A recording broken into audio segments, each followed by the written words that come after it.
गांव के किनारे बसे बुरवा जंगल में वर्षों से एक तांत्रिक रहता था। उसका नाम था तांत्रिक कालेश्वर।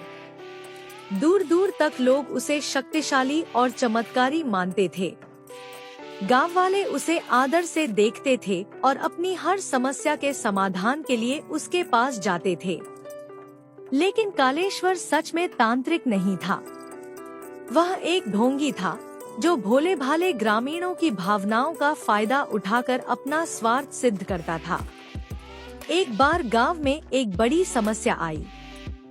गांव की खेती सूख रही थी, पानी के स्रोत सूख गए थे और लोगों का विश्वास था कि यह किसी बुरी आत्मा का प्रकोप है।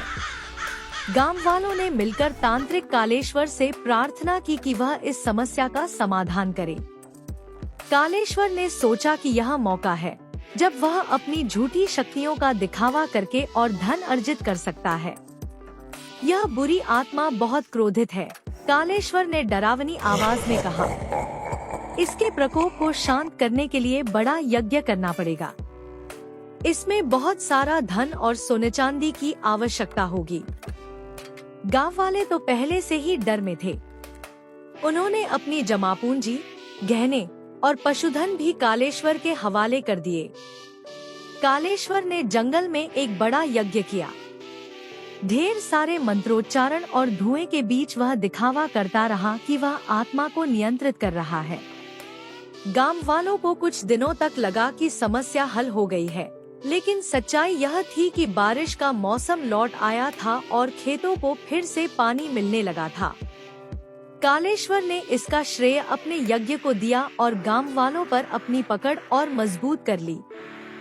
हालांकि गांव के एक युवा रमेश को कालेश्वर की सच्चाई पर शक था। वह पढ़ा लिखा था और तर्कशील था। उसने तय किया कि वह इस ढोंग का पर्दाफाश करेगा। रमेश ने चुपके से कालेश्वर के कुटिया के पास जाकर उसकी हरकतों को देखना शुरू किया।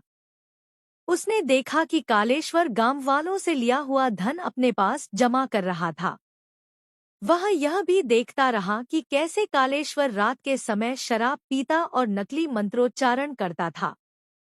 एक दिन रमेश ने हिम्मत जुटाकर गांव वालों को बुलाया और सबके सामने सच्चाई उजागर कर दी। उसने सबूत के तौर पर कालेश्वर की कुटिया से चोरी छिपे इकट्ठा किए हुए धन और गहनों को दिखाया। गांव वाले यह देखकर दंग रह गए। गांव वालों ने कालेश्वर को पकड़कर पुलिस के हवाले कर दिया। पुलिस ने उसकी झूठी पहचान और धोखाधड़ी का पर्दाफाश किया। इस घटना के बाद गांव वालों ने ठान लिया कि वे अंधविश्वास के चक्कर में नहीं पड़ेंगे। उन्होंने अपने गांव में शिक्षा और विज्ञान को बढ़ावा देने का प्रण लिया। इस तरह एक ढोंगी तांत्रिक का पर्दाफाश हुआ और गांव ने सच्चाई और समझदारी का रास्ता अपनाया। बेटा, अगर कहानी अच्छी लगी हो तो चैनल को सब्सक्राइब करें। धन्यवाद।